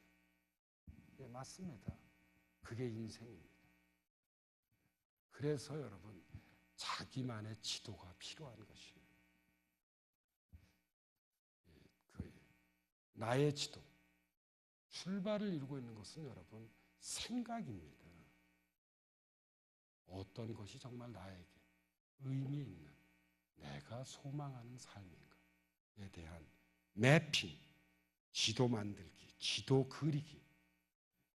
바로 이러한 것에 현대 고전 읽기는 매우 유용한 방법의 하나입니다. 제가 책에 대해서 약간 개인적인 이야기를 말씀드리자면 이 책의 맨 앞에 제가 이제까지 책을 여러 권 냈습니다만 처음으로 이 책을 특별하게 한 사람에게 헌사했습니다. 한 사람에게 헌정했습니다. 헌사를 썼는데요. 그 헌사의 내용이 죄인에게 사유의 열정을 언제나 간직하기. 여기서 말하는 죄인은 제 딸아이 이름입니다. 제가 늦게 결혼해서 37살에 딸아이 하나만 두었습니다. 지금 대학교 2학년이고요. 대학에서 지금 정치 외교학을 공부하고 있습니다. 제가 곰곰이 생각해 보니까 당연한 것이긴 하지만 제가 딸아이 제인이보다 먼저 죽을 건 분명한 것 같아요. 저는 혼자 살아야 되죠. 물론 제인이 결혼할 수도 있고 결혼하지 않을 수도 있고 아이를 가질 수도 있고 갖지 않을 수도 있다고 생각을 합니다만 아무튼 제인이는 살아야 합니다. 이런 제인에게 내가 가장 간절히 소망하는 건 뭔가? 바로 사유의 힘입니다. 여러분. 생각하는 힘. 내 삶의 주인은 바로 나라는 것. 이런 사유의 힘을 저희 딸아이가 직업이 공부하는 것이라서 그런지는 몰라도 갖기를 소망하게 됐습니다. 그래서 그것을 맨 앞에 적어뒀습니다. 제가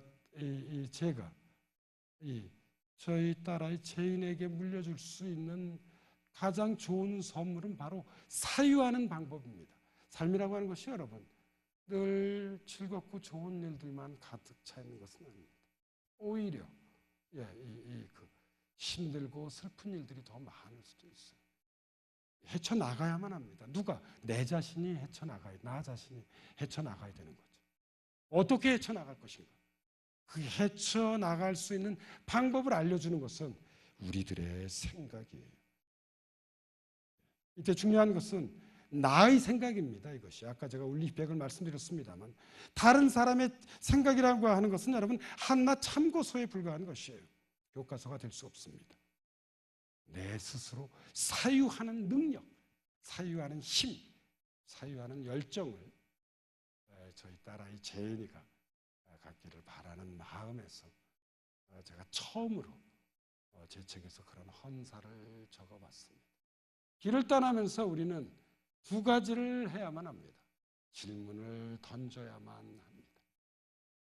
대표적인 질문은 저는 세 가지라고 생각합니다. 우리 인간이란 누구인가? 인간이란 정말 어떤 존재인가? 세상 삶에서 우리가 살아가면서 가장 이해하기 어려운 것 중에 하나가 인간에 대한 이해입니다. 어떤 사람은 천사와도 같고 어떤 사람은 그렇지 않기도 합니다. 우리 인문사회과학에서 사실상 가장 중요한 제1의 분석 대상은 저는 인간에 대한 탐구라고 봅니다. 인간이란 과연 어떤 존재인가? 두 번째로는 바로 인간을 둘러싸고 있는 이 사회란 어떤 사회인가? 예를 들어 현재 우리 사회에서 가장 중요한 문제가 불평등이라고 한다면 이 불평등은 어떤 과정을 통해서 발생하게 되었고 이 불평등을 해결하기 위해서는 우리는 어떤 정책적 방향을 모색해야 하는가를 생각해 볼 수 있고 생각해야 한다고 저는 판단하고 있습니다. 제가 말씀을 드리지는 않았습니다만 제 책에서 40권의 책 중에 하나로서 2013년에 나온 토마 피케티의 21세기 자본을 다루고 있습니다. 피케티의 21세기 자본은 바로 이 불평등과 그 극복 방안을 다루고 있는 대표적인 나온 지가 몇 년 되지 않지만 현대 고전이 반열에 오른 책입니다. 그리고 이 속에서 어떤 삶이 소망스러운 인생인가에 대한 질문을 던져야만 합니다.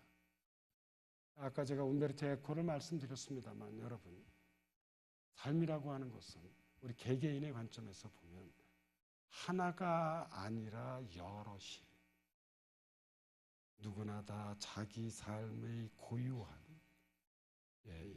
빛깔과 그리고 모양을 가지고 있어요. 나는 나만의 고유한 삶의 의미를 가져야만 하는 것입니다. 이러한 삶의 의미를 갖는 데 있어서 사실 현대 고전은 매우 중요한 아까 제가 말씀드렸던 지도 만들기의 참고서를 제공할 수 있습니다. 저는 이제 제 책에서 오늘 말씀드리지는 않았습니다만 우리나라에서 널리 알려진 1970년대 후반에 발표된 에리히 프롬의 이 소유냐 존재냐를 다루고 있습니다. 이 책은 사실 전문적인 학계에서 그렇게 높은 평가를 받은 책은 아닙니다. 그러나 일반 시민과 대중에게 큰 영향을 미쳤죠. 에리 프롬에 따른다고 한다면 우리 삶의 목적은 여러분 소유에 있는 것이 아니라 존재에 있는 것입니다.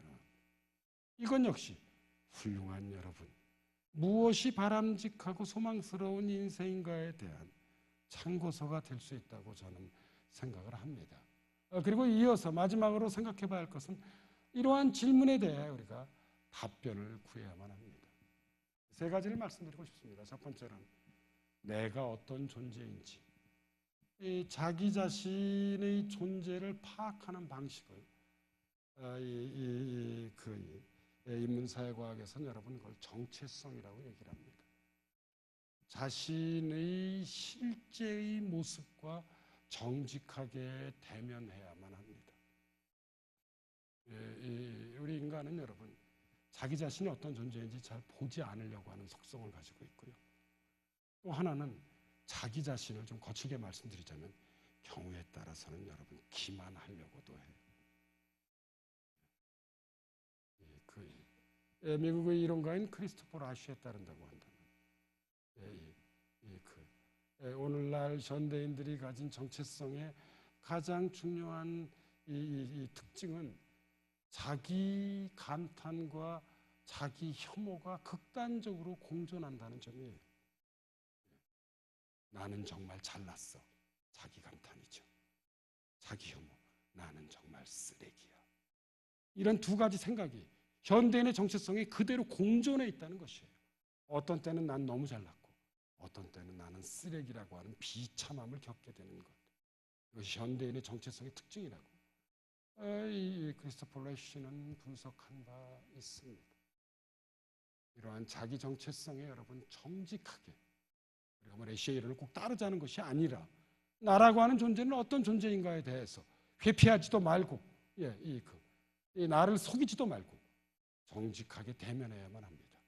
현대의 고전들은 바로 이럴 때 매우 중요한 도움을 줄 수 있습니다. 두 번째로는 사회를 올바르게 이해해야만 합니다. 인간은 기본적으로 여러분 사회적 존재입니다. 사회를 떠나서 살 수 없습니다. 좁게는 이 대한민국이라는 사회가, 넓게는 이 지구사회라고 하는 사회가 어떤 사회인지 우리는 올바르게 이해할 필요가 있습니다. 이 사회는 그 자신의 모습을 여러분 제도로 드러냅니다. 오늘날 이 제도화된 사회의 모습 중에서 가장 중요한 것은 여러분 자본주의와 민주주의입니다. 자본주의란 대체 뭔지, 자본주의의 빛은 무엇이고 자본주의의 그늘은 무엇인지, 민주주의란 대체 어떤 것이 소망스러운 것인지.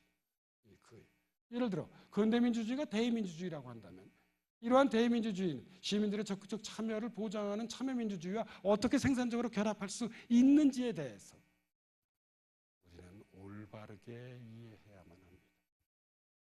이것은 사회적 존재로서 인간에게 부여된 어떻게 보면 당연한 책무일 수 있습니다. 그리고 이 속에서 자기의 의미와 가치를 찾아야 합니다. 삶은 여러분 딱 한 번입니다. 유한한 것이. 우리는 삶을 출발한 지점에 여러분 돌아올 수 없습니다. 이것은 계속 이어지는 여행입니다. 그러다 문득 우리는 어느 날 이 여행을 끝나게 되어 있습니다. 이게 인생입니다. 이러한 인생에서 누구나 다 자신의 삶에서 무엇이 가장 의미 있고 무엇이 정말 진정 가치 있는 것인지 질문을 던지고 저는 그 응답을 찾아야 한다고 생각합니다. 이것이 바로 아까 제가 말씀드렸던 울리히백의 위험사회에서 위험의 개인주의하에서 강조한 바입니다. 왜 그런가 하면 우리가 인간에게 가장 어려움, 두려움을 안겨주는 것은 이런 것들이라고 봅니다. 예를 들자면 나는 경제적 빈곤, 정치적 억압. 그런데 실존적 차원에서 가장 큰 어려움과 곤란, 두려움은 여러분 의미가 부재하다는 데 있는 것이 무의미성입니다. 저는 개인적으로 경제적 빈곤에서 벗어나는 것, 정치적 억압에서 벗어나는 것도 중요하다고 생각합니다. 그런데 이 못지않게 중요한 것은 의미 없음, 가치 없음입니다. 의미가 없고 가치가 없을 때 우리는 허무와 대면하게 돼요. 허무를 극복할 수 있는 자기만의 이 의미와 가치를 찾는 답변을 구해야 한다고 저는 생각을 합니다. 이것이 현대 고전을 저는 읽는 방법입니다. 현대 고전을 읽으면 다양한 각도에서 이러한 것들에 대한 어떤 그런 이 응답들을 하고 있습니다. 제가 이 강의를 시작하면서 대략 한 70분 정도 여러분들께 말씀을 드리겠다고 이야기를 한 것 같습니다. 제 강의는 여기서 마치도록 하고요. 오늘 이 강의를 9시 전까지 주관하시는 측에서 끝내달라는 요청을 받았습니다. 지금 한 20분 정도 남아 있습니다. 여러분들이 아마 그 화이트보드에 질문들을 적어주신 것 같은데요. 그것들을 중심으로 해서 이 이야기를 이어가 보도록 하겠습니다.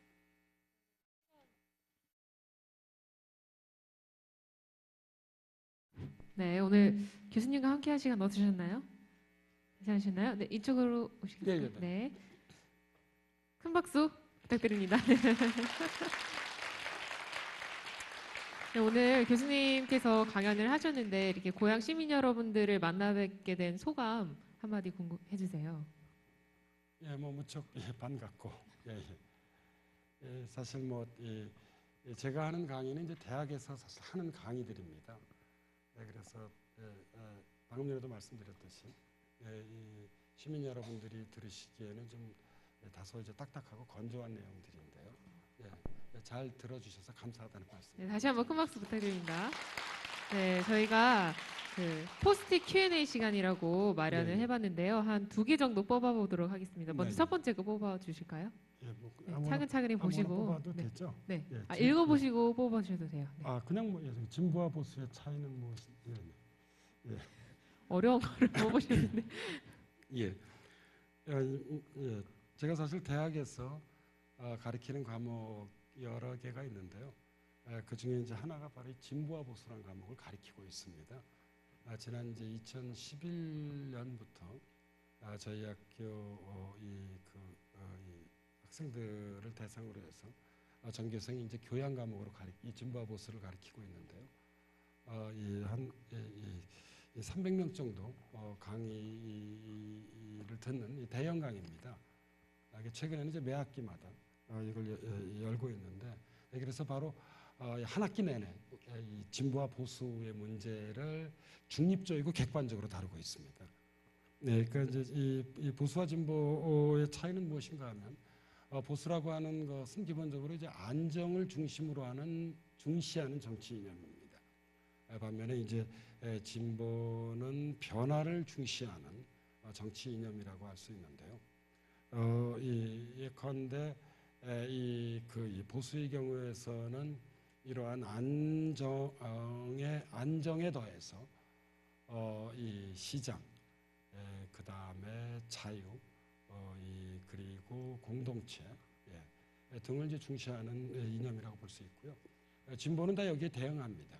안정에 대해서 변화, 이 시장에 대해서 국가, 그 다음에 자유에 대해서 평등, 공동체에 대하고 비교해선 개인을 중시하는 이 이념이라고 볼 수 있죠. 우리나라 같은 경우에는 이제 그 진보와 보수 혹은 보수와 진보를 많이 이 말을 쓰는데요. 이 서구의 경우에서는 이 보수와 진보 말보단 좌파와 우파라는 말을 더 많이 쓰고 있습니다. 일반적으로. 그래서 이제 보통은 이제 진보는 좌파이고 이 보수는 우파라고 볼 수 있는데요. 그 역사적 기원은 이제 프랑스 대혁명 직후에 그 국민의회가 구성되었을 때 보수적인 사람들은 그 왼쪽에 오른쪽에 앉아서 우파가 됐고요. 진보적인 사람들은 왼쪽에 앉아서 이 좌파가 되었습니다.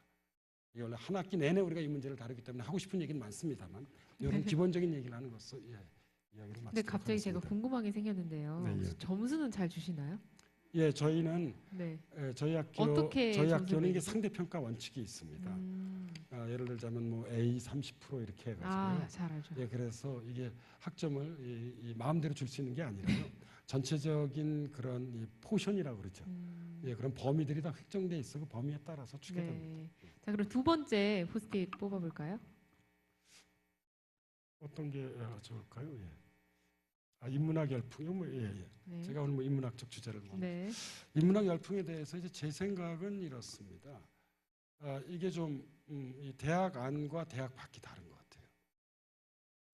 근데 이제 대학 밖에서는 인문학 열풍이 이제 상당히 지난 몇 년 동안 거세게 불었지만 정작 대학 안에서는 뭐 제 개인적인 판단일지는 모르겠지만 인문학이 학생들에게 크게 환영받지 못하는 것 같아요.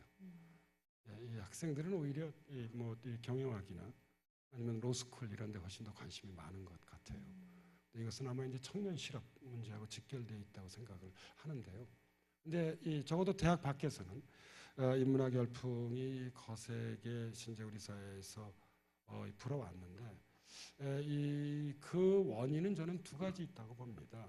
하나는 누가 그러면 인문학 열풍의 중심적인 주체인가? 그 열풍의 주체를 보면 이건 제 그냥 감입니다. 제가 보기에는 주로 나이 드신 분들인 것 같아요. 그러니까 최소 30대 이상 분들, 40대 이상 분들이 바로 인문학에 대한 관심들이 많이 있으신 것 같아요. 이것은 뭐냐면 이제까지 정말 우리 사회에서 누구나 다 이게 자기 직장을 얻기 위해서, 그다음에 직장 내에서 어느 정도 성공을 하기 위해서는 정말 다른 문제에 거의 관심을 갖지 않잖아요. 오직 그 한 가지 목표, 취업과 어떤 사회적 위치의 안정에 헌신을 다하게, 그러니까 아무튼 최선을 다하게 되는데, 이러다 보니까 이제 인문학적인 주제에 별 관심을 갖게 되지 않다가 어느 정도 자신의 자리가 좀 잡혀지게 되면서 어떤 그런 삶과 존재에 대한 질문을 던지는 인문학에 관심을 갖게 되었다는 게 그 한 이유인 것 같고요. 또 두 번째 이유는 사실상 그만큼 우리 삶이 최근에 들어와 21세기에 들어와 불안해졌다는 데도 저는 원인이 하나가 있다고 보고 싶습니다. 제가 오늘 사실 여러분들에게 말씀드리고 싶은 이야기는 무척 많았는데 제한된 시간 때문에 얘기를 못 드렸습니다. 그 중에 하나를 말씀드리자면, 아까 제가 지금은 바우만의 여러분 액체 현대에 대해서 말씀을 드렸잖아요. 바우만은 현대에 살아왔고 살아온 인간형을 둘로 나누게 됩니다. 하나의 인간형이 이른바 정원사적 유형입니다. 정원사라고 하는 게 뭐냐면 말 그대로 가드너, 그러니까 정원을 가꾸는 사람입니다. 그러니까 이른바 근대 사회가 시작된 이후 어느 시점까지 우리 인간은 마치 정원을 가꾸도 자기 삶을 가꾸어 왔다, 만들어 왔다는 것이에요. 그런데 이것이 우리나라 같은 경우에도 지금의 40대 이상 세대들은 그랬던 것 같습니다. 고등학교나 대학을 졸업하게 되면 안정된 직장을 얻게 되고요. 이 직장은 대부분 다 평생 직장의 의미를 갖게 되죠. 그러면 이제 결혼을 하고 등등 자기 집을 구하고 일련의 그런 삶의 프로그램들이 있습니다. 대부분 다 비슷합니다. 이건 마치 정원 가꾸기입니다.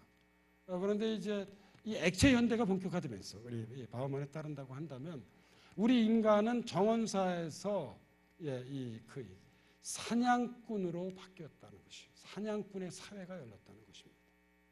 헌터들의 삶입니다. 이것은 뭐겠습니까? 끊임없이 지금 사냥길이 펼쳐져 있는 것이에요. 끊임없이 이 길을 달리면서 무엇인가를 사냥을 해야만 합니다. 내가 사냥을 하지 않으면 나는 다른 사람의 사냥감이 될 수 있습니다. 사냥의 대상도 역시 끊임없이 바뀌어지기도 해요. 전혀 다른 삶이 액체 현대 시대에 우리에게 펼쳐져 있다. 즉 정원사의 삶에서 사냥꾼의 삶으로, 정원사의 시대에서 사냥꾼의 시대로 우리 삶이 바뀌어졌다고 바우만이 분석을 하고 있습니다. 제가 보기에 젊은 세대들은 정말 그렇게 사는 것 같아요. 하나의 직업만을 갖지 않는 것 같아요. 본인이 원하든 원치 않든 새로운 직업을 구하게 되고요. 언제든지 실업의 상태에 놓여져 있게 되고요. 그리고 아주 거칠게 말씀드리자면 남을 쓰러뜨리지 않으면 내가 쓰러지게 되는 만인 대 만인의 투쟁이 바로 오늘날 21세기 현대 액체 사회의 또 하나의 모습입니다. 이 사회를 관통하고 있는 기본 키워드는 여러분 불안이에요. 바우만의 책이 세계적으로 널리 읽힌 이유가 바로 여기에서 찾을 수 있습니다. 읽어보면 정말 공감할 수 있어요. 저는 우리 사회에 이렇게 퍼져 있는 불안의식이 인문학의 열풍이 낳았다고 봅니다. 우리 삶이 이렇게 불안한데 어떤 것이 정말 의미 있는 삶이고 어떻게 나는 살아야 할까? 사실 이거에 대한 가장 의미 있는 답변을 제공해 줄 수 있는 것은 역시 문학, 역사, 그 다음에 철학으로 이루어진 인문학이라고 할 수 있겠죠. 그래서 저는 인문학 열풍에는 바로 이제 이러한 코드들이 담겨져 있다고 개인적으로는 생각을 하고 있습니다. 네, 인문학의 열풍 어떻게 생각하시는지에 대한 질문에 대한 답변이었습니다. 이제 다음으로는 시민 오픈 마이크라고요. 시민 여러분께서 직접 교수님께 질문할 수 있는 시간을 드리도록 하겠습니다. 손을 들어주시면 마이크를 가져다 드리겠습니다. 네, 여기요. 아무 질문이나 환영합니다. 먼저 본인 소개. 네, 안녕하세요. 저는 고양 시민 일산에 살고 있는 23살 서영완인데요. 저는 그 책을 언제 읽어야 가장 좋은 시간인지가 궁금합니다. 저도 궁금해요. 시간이 날 때 읽으시고요. 예? 시간이 날 때. 예, 뭐 예. 보통 교수님께서는 언제? 저는 주로 밤에 읽습니다. 아, 밤에. 예. 주무시기 전에 읽으시나요? 아니요, 이제 그게 뭐 이제 저희 어떻게 보면 이제 공부하는 걸 이제 직업으로 가진 사람들의 숙명인데 이제 공부하는 게 정말 직업이잖아요. 네. 근데 낮에는 이제 주로 뭐 강의나 회의나 이런 것들이 많고요. 정말 직업적 활동으로서의 공부는 주로 저녁 밤에 하게 됩니다. 그래서 얼마 전까지는 이제 주로 밤에 책을 많이 읽었습니다. 밤 네. 몇 시? 그러니까 보통 저녁 약속을 사실 잘 안 합니다. 아, 이제 저녁을 먹고 나서요. 네. 그때부터 이제 9시 책을 읽기 정도. 시작해서 이제 뭐 새벽 1~2시까지 이제 어. 책을 읽게 저기 되는데요. 최근엔 제가 1960년도에 태어났거든요. 네. 지금 이제 저희 아버지랑 똑같아요. 예, 58인데 네. 이제 기력이 많이 떨어져서 이 소위 이제 뭐라고 얘기되나요? 저기 저녁형 인간에서 최근에는 이제 아침형 인간으로 바뀌었습니다. 그래서 최근에는 주로 이제 아침에 뭐 책을 좀 읽기도 해요. 근데 이제까지는 이제 주로 저녁이나 밤에 책을 읽었습니다. 근데 아무래도 이제 밤에 책을 읽으면 사람이 좀 약간 감성적인 그런 이제 그렇게 되잖아요. 네. 그런 이제 느낌을 많이 가지고 책을 읽게 되고 아침에 읽게 되면 이제 주로 좀 이성적인 그런 좀 합리적인 생각 그런 생각을 많이 갖고 이제 책을 읽게 되죠. 그럼 이 23살의 학생이신가요? 네, 에게는 아침이 나을까요? 저녁이 나을까요? 글쎄요, 제가 보기에는 뭐 저도 대학교 때 그랬지만 네. 요즘 학생들이 아침에 일찍 잘 일어나나요? 아침에 일찍 일어나세요? 그러면 아침에 읽으시는 게 좋습니다. 맑은 정신으로 그렇죠. 책을 읽는 것이 아침에 꼭 읽으시기 바랍니다. 네. 자, 다음 질문 받아볼까요? 네.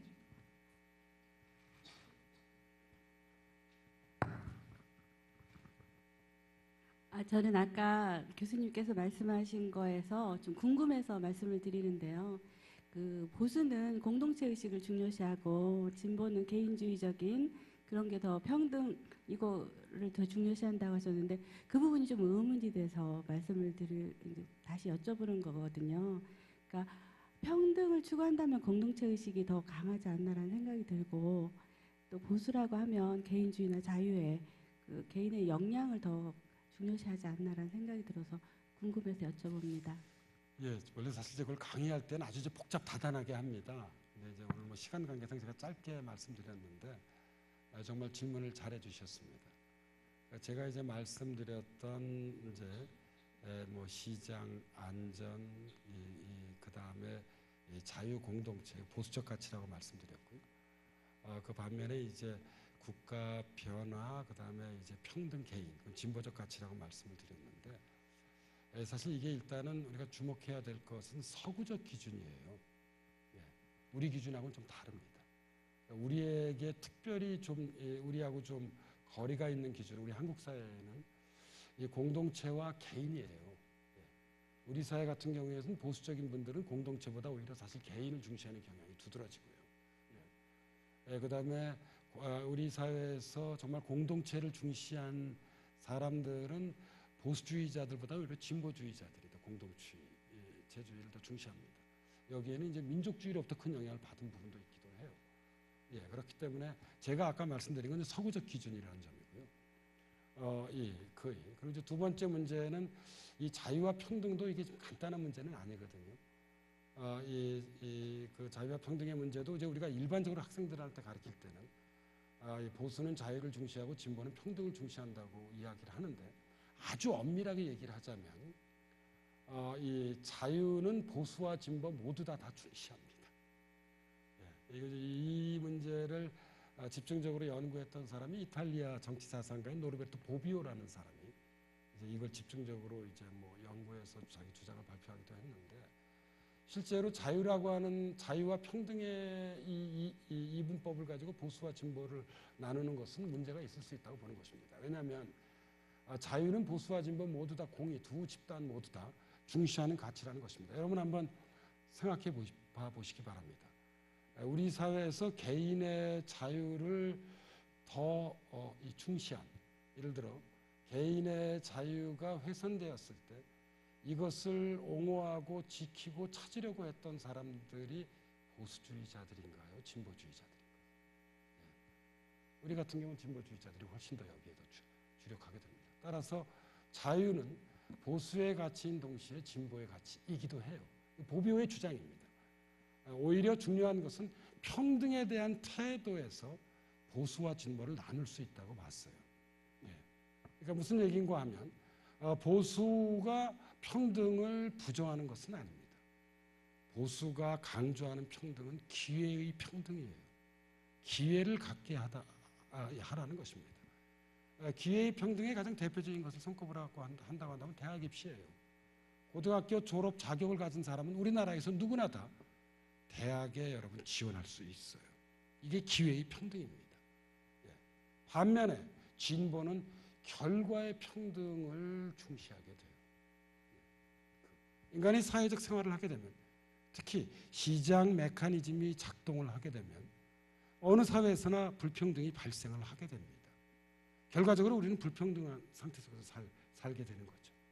우리나라 불평등의 정도도 최근 여러 경험적 자료들을 보면 상당히 심각한 것으로 현재 알려지고 있습니다. 이 경우에서 진보주의자들은 이러한 결과로서 나타나는 불평등을 해소하는데 자신의 정치적 목적을 두는 것입니다. 즉 결과적 평등을 중시하게 되는 거죠.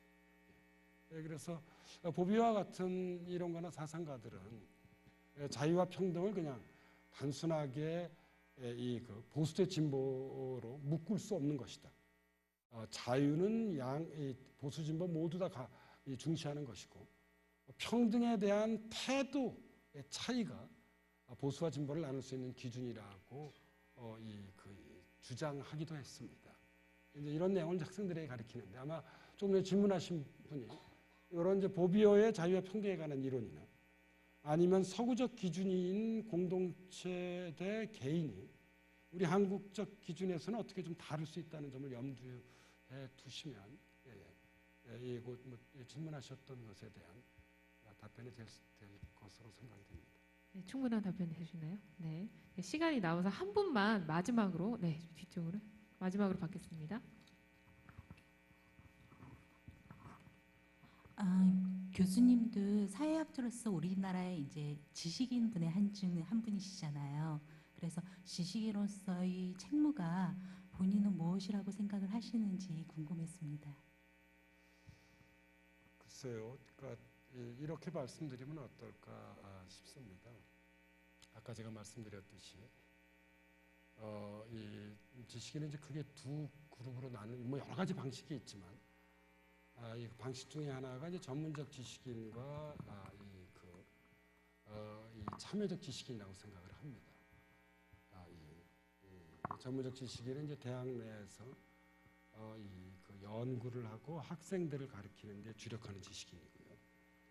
이제 사회적 이 참여적 지식인이라고 하는 것은 사회 제도를 좀 바람직한 방향으로 바꾸는데 헌신하는 지식인이라고 생각을 하는데요. 사실 이게 전공에 따라 좀 약간 다를 수 있습니다. 그러니까 어떤 전공 분야의 경우에선 사실 참여적 지식인보다는 전문적 지식인이 훨씬 더 잘 어울리는 분야가 있고요. 그리고 어떤 분야는 사실 참여적 지식인 전문적 지식인 못지않게 참여적 지식인으로서의 역할도 중요하다고 생각을 하고 있습니다. 예를 들자면 자연과학의 경우에서는 저는 전문적 지식인의 역할이 대단히 중요하다고 생각을 하고 있습니다. 그러나 이제 제가 공부하는 사회학을 포함한 사회과학의 경우에 있어서는 전문적 지식인뿐만 아니라 참여적 지식인의 역할도 저는 중요하다고 보고 있는 개인적 생각입니다. 있는 편입니다. 그래서 제가 말씀드릴 수 있는 것은 이런 것입니다. 어떤 전공을 하든지 지식인에게 1차적으로 부여된 가장 중요한 과제는 사실은 성실한 연구와 성실한 강의에 있습니다. 이게 저는 가장 중요하다고 생각을 하고 있어요. 그리고 이제 이 바탕 위에서 예를 들어 이제 저처럼 사회학을 공부하거나 아니면 경제학을 공부하거나 정치학 혹은 뭐 사회복지학, 행정학, 신문방송학 등등의 우리 사회과학을 공부하는 사람들은 사회 제도를 바꾸는 데 기여할 수 있다고 한다면, 그런 기회가 부여된다고 한다면 여기에 적극적으로 참여하는 것도 저는 뭐 나쁘지 않다고 생각하는 편이에요. 예. 그래서 저의 경우는 바로 이러한 전문적 지식인과 참여적 지식인 간의 일종의 균형인데요. 이제 그런 균형을 가지려고 그동안 뭐 저는 노력해 왔습니다. 밖에서 뭐 저를 보는 사람들은 어떻게 평가했는지는 모르겠지만 저는 뭐 나름대로 그런 방향에서 노력을 해왔다는 좀 말씀을 좀 드리고 싶습니다. 네, 그렇다면 뭐 만능 지식인이라고 해도 될까요? 아니요, 전혀 그렇지 않습니다. 그럼 저희 네. 만능 지식인 교수님께 다시 한번 큰 박수 부탁드립니다. 오늘 강연은 여기까지 하도록 하겠습니다. 감사합니다. 네, 이쪽으로 퇴장하시면 되고요. 저희 다음 강연 안내해드리겠습니다. 11월 21일 화요일 오후 7시에 어울림놀이 별모래 극장에서 진행되고요. 영화 노무현입니다를 제작한 이창재 감독님의 죽음으로 바라본 삶의 의미, 후회 없이 살고 있나요? 라는 주제로 펼쳐질 예정입니다. 누구나 무료로 들을 수 있는 고향 시민 여러분들께서는 홈페이지를 통해서 방청 신청해 주시면 감사하겠습니다. 나가시면서 주차권은 안내데스크에서 받아가시면 되겠습니다. 저는 다음 주에 뵙겠습니다. 안녕히 계세요.